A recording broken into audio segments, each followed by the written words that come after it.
Hey guys, it's Finding Innerpiece here and welcome back to another video. I am joined with my beautiful chicken Innerpiece. Oh, okay, maybe I'm not. He's gone. I guess I'm finding Innerpiece today. But today, it is conspiratea time. Conspiratea time.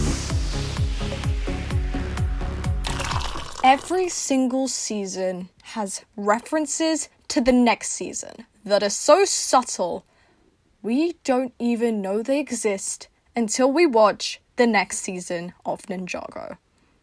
Conspiracy plus T equals conspiratea smiley face.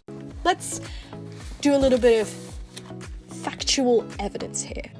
You're probably thinking, well, not every single season of Ninjago can have that, right? There's no way. I'm sure I would have noticed by now. There, my friend, you are wrong.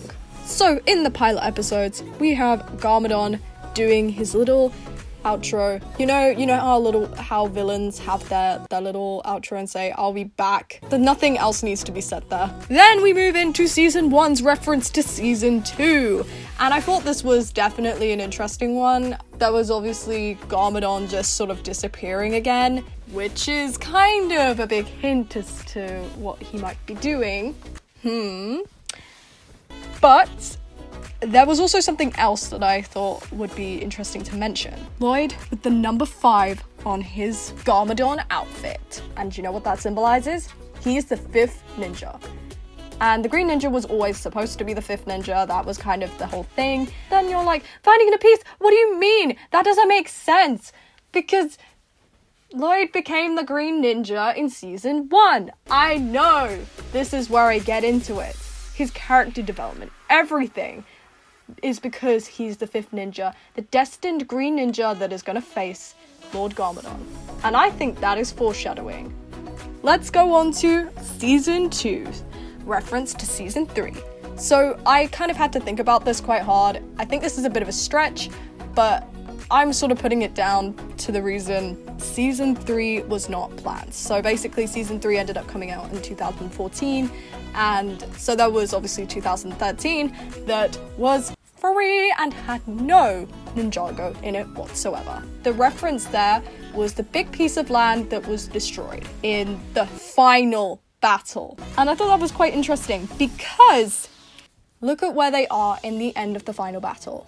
On the destroyed land, the only supposed piece of destroyed land that there is. And that happens to be right bang smack in the middle of Ninjago, which also happens to be where Borg Towers is later put. And obviously, Borg Towers is basically season 3. In season 3, the reference to season 4 was the last scene with Pixel, and Pixel is doing something ambiguous, and I think the sort of ambiguity was possibly trying to find Zane or trying to rebuild Zane, and also Zane getting destroyed was also a big thing as well. Zane dying was going to be a big theme in season 4, so I thought that was, again, another reference. Season 4's reference to season 5. I think this one is pretty obvious. I think all of you guys know it. It was Moro escaping. So for season 5, I think this is actually quite a funny one. There's actually 2 references. One of them is really, really subtle, and the other one is kind of pretty obvious that there's something going to happen there. So I'll give you the big one. So obviously the big one was Jay looking in the mirror with Nia and the pirate thing. So that was definitely a big foreshadowing to what was going to happen in season 6. Then I just love the way the writers included this. I just thought this was absolutely hilarious. So when we went into the Cursed Realm, there was a scene with Klaus and a scene with Chen, and then Chen is like, "Oh, is that Lloyd?" And then Klaus is like, "You're seeing things again, Master." And he is using a knife to cut through the bars. This is like the best thing ever because, you know what happens in season 6, he ends up escaping the Cursed Realm. I'm just like, yes, good job, Ninjago writers. Then in season 6's reference to no, it's not season 7, it's Day of the Departed. I did have to think about this because I was sort of watching it thinking, what? There's no reference there. There was nothing there.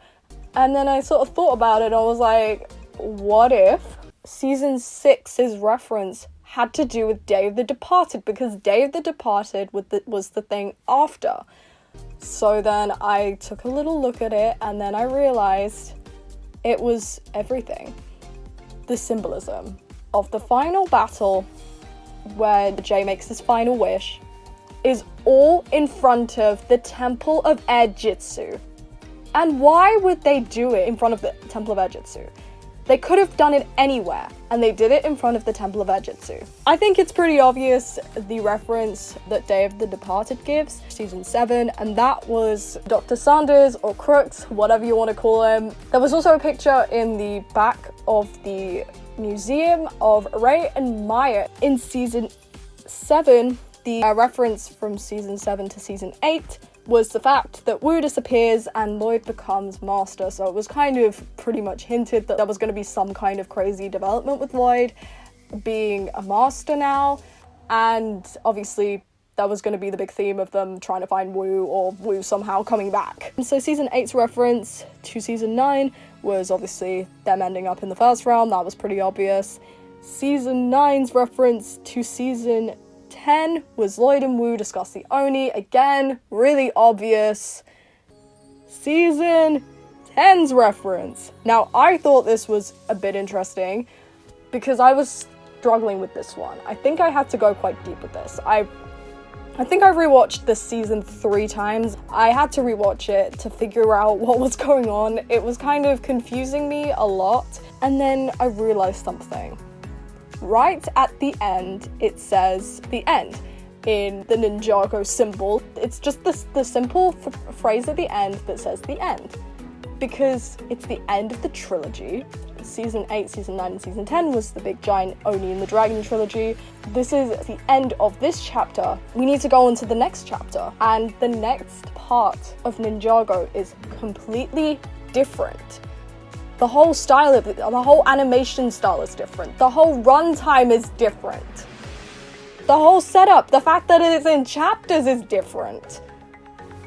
Everything about it is just a different storyline. Things change. Then in season 11, I think season 11's reference to season 12 was pretty obvious.